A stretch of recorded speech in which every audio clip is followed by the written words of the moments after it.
ఓ పక్కన ఢిల్లీ నీటి సమస్య హిమాచల్ తలనొప్పుకొచ్చింది. హిమాచల్లో ఉన్న మిగులు జలాలు వాళ్ళకి కావాలనుకుంటారు. అది ఇచ్చేయమంటుంది సుప్రీంకోర్టు.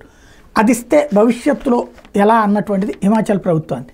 అందుకని రోజుకో మలుపు తిరుగుతుంది కేసు. సుప్రీంకోర్టుకి చేరిన ఢిల్లీ నీటి సంక్షోభ అంశం పలు మలుపులు తిరుగుతోంది.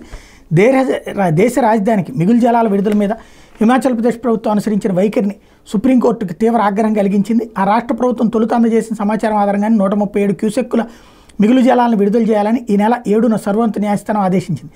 ఆ నీరు ఇంకా ఢిల్లీకి చేరకపోవడం సమస్యను మరింత తీవ్రం చేసింది. గురువారం విచారణ సందర్భంగా తమ వద్ద మిగులు జలాలు లేవని, ఈ అంశంపై గతంలో ఇచ్చిన ప్రకటన సరైంది కాదని, దాన్ని ఉపసంహరించేందుకు అనుమతించాలని హిమాచల్ ప్రదేశ్ అడ్వకేట్ జనరల్ విజ్ఞప్తి చేశారు. దీని justice Prashant Kumar Mishra, justice Prasanna B Varale ధర్మాసనం తీవ్ర ఆగ్రహం వ్యక్తం చేసింది. నీటి సంక్షోభం తీవ్రంగా ఉన్న వేళ మీ ప్రకటన పర్యవసానం ఏంటో తెలియడం లేదా? ఇది అత్యవసరమైన విషయం కాకుండా పెండింగ్లో ఉంచి మీపై కోర్టు దిక్కని చర్యలు చేపట్టే వాళ్ళని ధర్మాసనం మండిపడింది.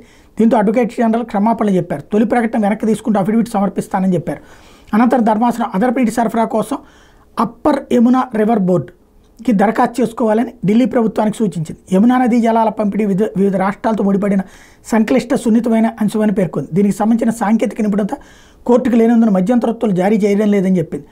ఢిల్లీ ప్రభుత్వ అభ్యర్థన సత్వరమే పరిశీలించి నీటిని విడుదల చేయాలని యూఐఆర్బీకి ధర్మాసనం సూచించింది. హర్యానా, ఉత్తరప్రదేశ్, హిమాచల్ ప్రదేశ్ వంటి పొరుగు రాష్ట్రాల నుంచి అదనంగా నీరు అందించాలని కోరుతూ ఢిల్లీ ప్రభుత్వం దాఖలు చేసిన పిటిషన్ మీద విచారణ ముగించింది. బుధవారం విచారణ సందర్భంగా ట్యాంకర్ల మాఫియా కట్టడికి, నీటి వృధా నివారణకు ఢిల్లీ ప్రభుత్వం ఏం చర్యలు తీసుకుందని ధర్మాసనం నిలదీసింది. దీంతో ఢిల్లీ పోలీసులు, ప్రభుత్వ అధికారులు పైప్ లైన్ల వెంట నీటి వనరుల చెంత తనిఖీలు ముమ్మరం చేశారు. హర్యానా వైపు నుంచి ట్యాంకర్ల మాఫియా కొనసాగుతున్నట్టుగా ఉందని ఢిల్లీ మంత్రి అదితి విలేకరులకు చెప్పుకొచ్చారు.